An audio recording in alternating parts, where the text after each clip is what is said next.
Hi all, welcome back and welcome if you're new. Today I'm going to be sharing with you guys my youngest child's birth story. My youngest child is a girl. For those of you who don't know, her name is Kila, and she was born May 19th of 2020. And she is actually almost 10 months old, which is crazy to me. I can't believe it's been 10 months since I had her. It's crazy. So anyway, but if you guys want to, I also have my oldest child's birth story up on my channel, so go check that out. I'll link it up here in the card section and down in the description down below. And he's a little boy. His name's Judah, for those also who don't know. So anyway, yeah, go check that out if you're interested in his birth story. But let's go ahead and let's jump right in.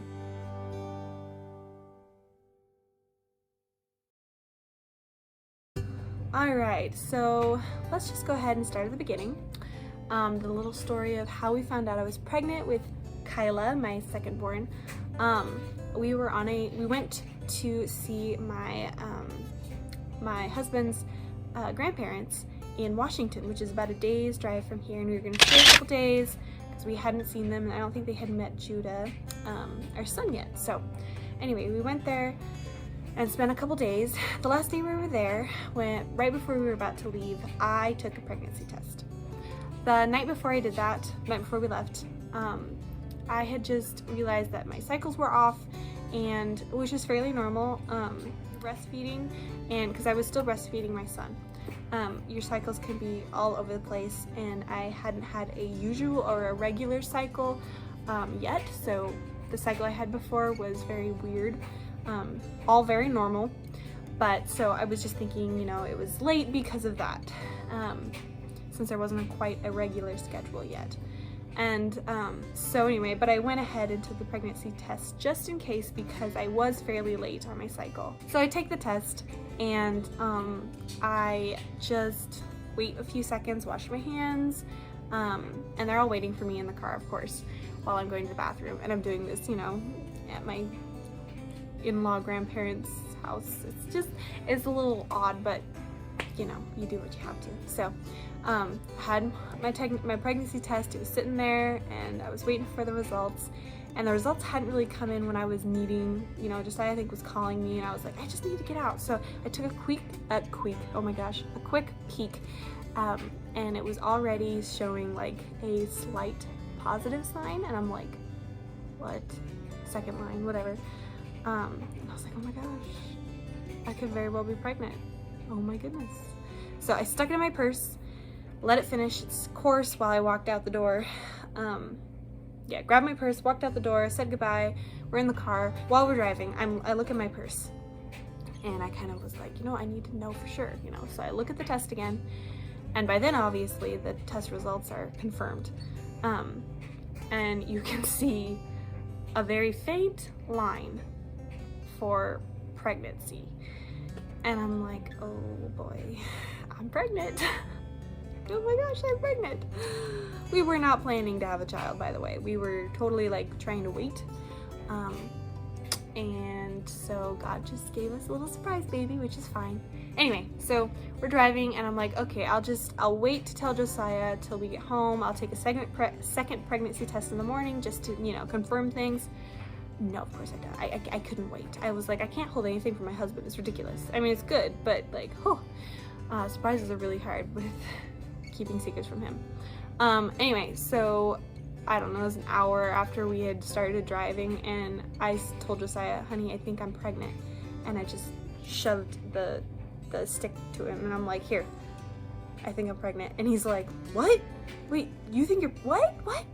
And he was so excited. He was so happy. He was like, we're gonna have another baby? Honey, it's so exciting, yay! And I'm like, yeah, we're gonna have another baby. I'm not sure I'm ready for this. It was all good. It was just, you know, wasn't necessarily what I was expecting and what I wanted at the time. God knew best, and obviously I love my little girl. Anyway, so that's kind of how we found out. It was definitely a little bit more of a struggle for me, because with Judah, my oldest, we really wanted to have a baby, and we were trying really hard, and voila, we had one. And with this baby, we weren't trying at all, trying to wait, and it happened anyway, which is fine. So it's a little different experience, but anyway, so that's how we found out. So I went ahead, I scheduled an appointment with my midwife, and I had planned, for her birth, I planned home birth, just like I had planned with my son, but with my son, unfortunately, it didn't happen. So if you want more info on that story, check it out. But yeah, it's just to plan a home birth, and so get a hold of my midwife, check things out, make sure baby's good, hear the heartbeat. And so we all did that. Great, it was awesome. She was definitely a fast heartbeat, and Judah's was definitely slower. So with me, I think so far anyway, I have been on the dot with guessing the gender of my kids. With Judah, as soon as I heard the heartbeat when he was, I don't know, I was a couple months along, and I was like, oh, it's a boy. There's no doubt in there, and sure enough, it was. And then with Kila, same thing. Just the heartbeat was faster with my kid, with her, and I just felt like it was a girl, and things were just so different from my other pregnancy. I had more sweet cravings. I had a ton of heartburn. I had acid reflux really bad, especially in the end of pregnancy. I had more morning sickness with her than I did with Judah. And so just the pregnancy in and of itself was very different. And so I just felt like it was a girl. And sure enough, I was right. We did a really cool gender reveal. We had to wait. Well, we did the ultrasound, and then we had to wait like 2 weeks after the ultrasound, just so that my family could make it and his family could make it, and so everybody could be there for the reveal. I'm never doing that again.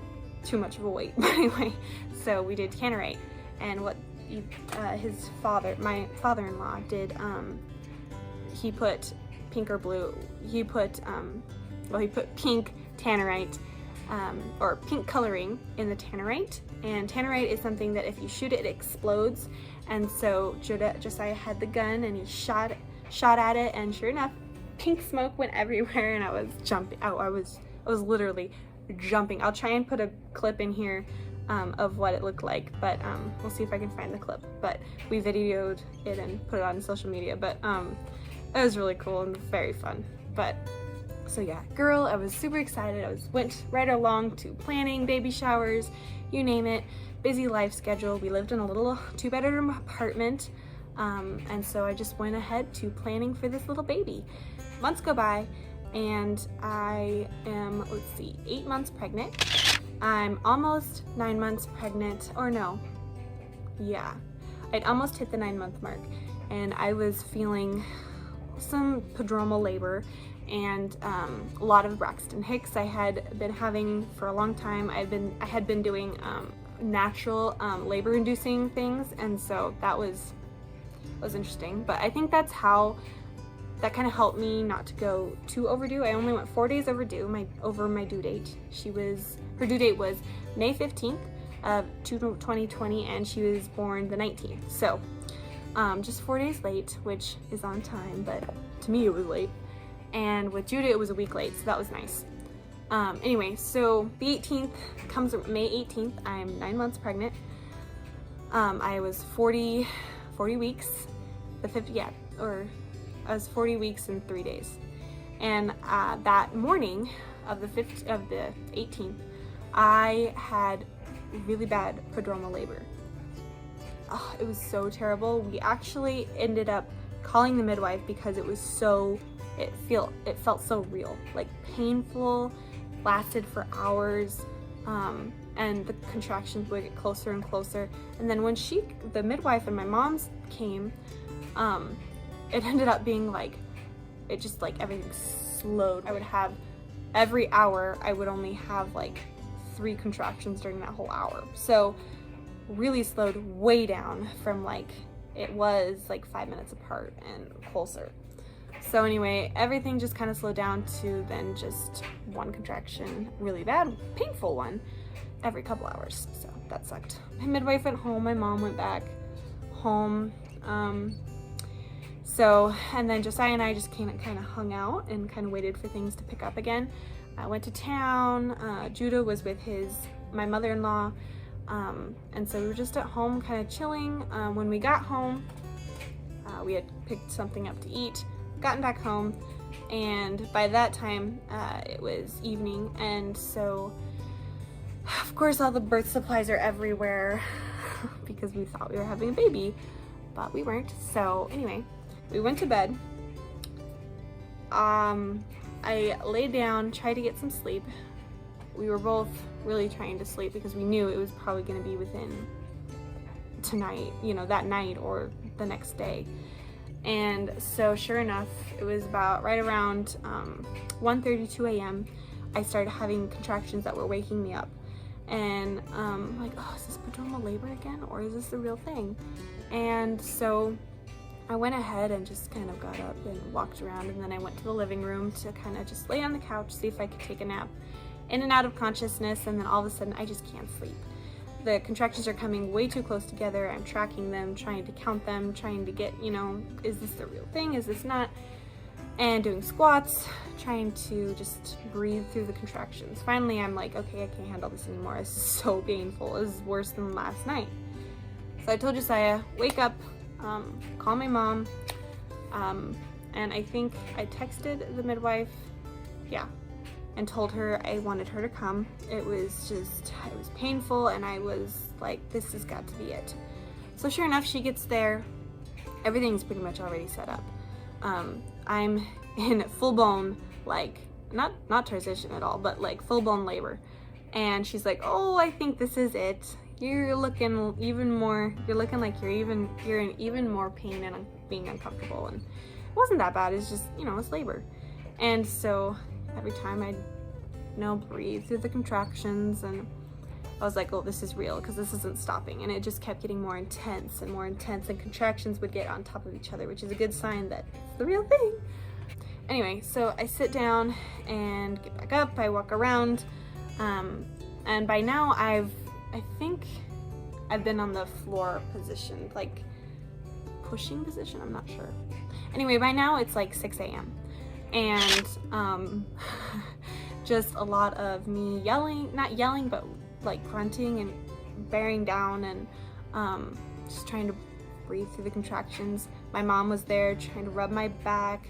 Everybody was taking turns rubbing back. We had music and essential oils, and I was just trying to, you know, get this over with, but of course it took a while. And so they were getting hot water ready because I was gonna try and do a water birth.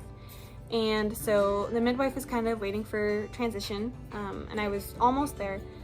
I think I was transitioning by the time they had the water ready-ish. And so they were getting hot water in there. And so anyway, the water, they had kept going and didn't think to check it. And so instead of shutting it off when the hot water was out, they kept it going and forgot about it. So there was hot water and cold water in the water. So there's like pockets of hot water, pockets of cold water. So I couldn't get in there, couldn't have the baby in there.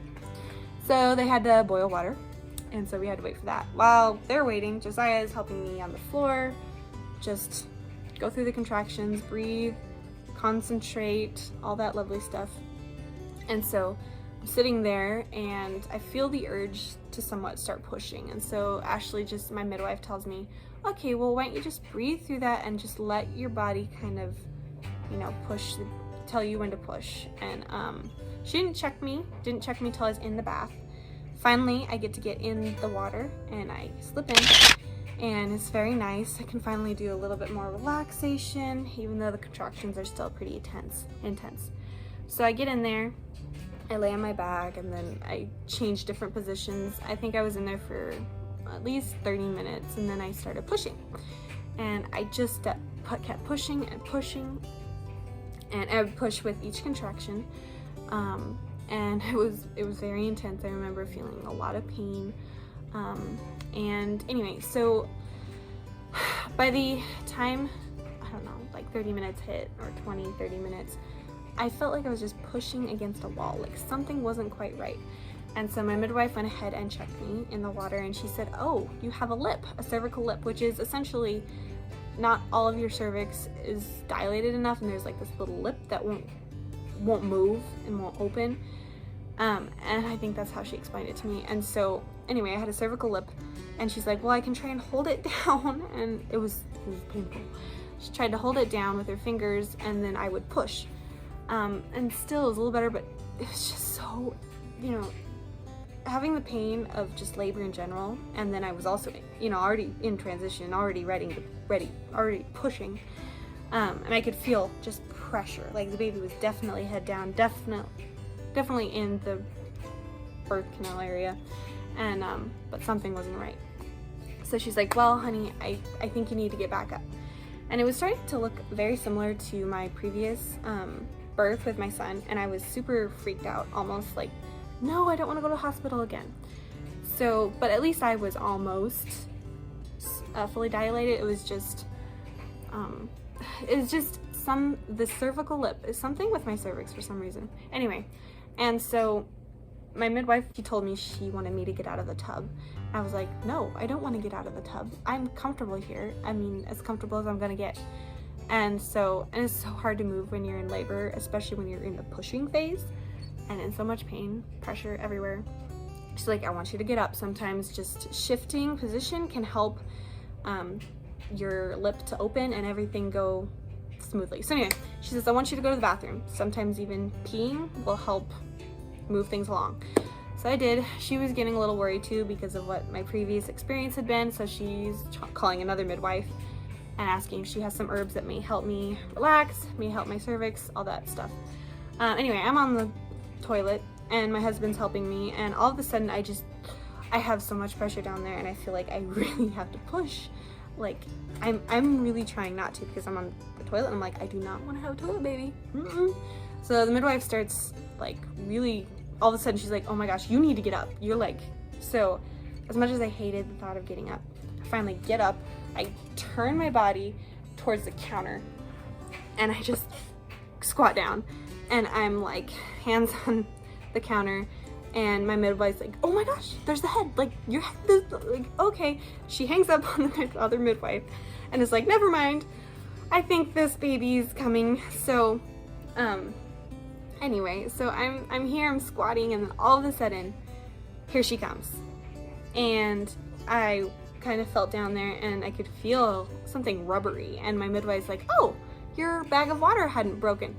By the way, just a note, when I was on the floor before I got in the water, we had thought that my bag of waters had broken, but it was actually just the outside sac. I guess there's another part another fluid part that can break, and that's not your actual it's not where the amniotic fluid is. So it's not your actual waters, it's like the before waters. Anyway, so we had thought my waters had already broken, and apparently they hadn't. So that was probably another reason why things weren't moving as quickly or as well as we had wanted. Anyway, so she's like, oh, well, you want me to pop your waters, break your waters? And she's like, I'm like, oh yeah, you know, because the baby's head was already bulging out. And so she's like, well, if I break your waters, the baby will probably just come out. And so she went ahead, and I don't remember if she actually ended up breaking it, or I just all of a sudden, with all the pushing and the pressure, the water did break on its own. Either way, water broke, fluid went everywhere, and here's the head. And I'm like, oh my gosh, oh my word, my baby's here. And so then Ashley's like, okay, shoulders are stuck, I need you to push with all you've got. They weren't stuck necessarily, they were just, you know, don't break. She's like, I don't even care if you don't have a contraction. If you have a contraction, just push the shoulders through. So I went and I bared down, pushed those shoulders through, and out came my little girl. I kind of, oh, and by the way, from being on the counter, I went back, and my husband had me, had my shoulders and was holding me up. And while I was pushing the baby out so that Ashley could get in there and see where, or to help me out down there. Anyway, so she sees the baby, she kind of grabs the baby and hoists her up to me, where I grab her, put her on my chest, and we just look at her like, oh my gosh, I just had a baby. So I hold her, I push her up against me, we put a towel on her, and I start just rubbing her face because she hadn't cried yet, and she's just freaking me out a little bit. So I was like, baby cry, and then sure enough, there she goes. Josiah finally sets me down and I just look at her and oh, she was just the sweetest little thing. I started crying and I said, oh honey, she's perfect, she's just beautiful. And I went ahead and did a quick check of her genitals and made sure she was a girl, because you never know, sometimes the, you know, ultrasound technicians get it wrong. And so I was like, yep, sure enough, she's a girl. And I was just, oh, we were overjoyed. We were at peace. It was so nice. And so anyway, she was born at, I'm trying to think exactly what time. It was 8:55 a.m. She was 21 inches long and she was 8 pounds, 3 ounces. And so big baby compared to my son. He was 7'6", and so much bigger baby, which I had kind of figured she was. It was 8 hours of labor, so much shorter than my son, who was 17 hours. And yeah, born at home. I was so happy that she was at home. We sat on the bathroom floor a little bit and just kind of took it all in.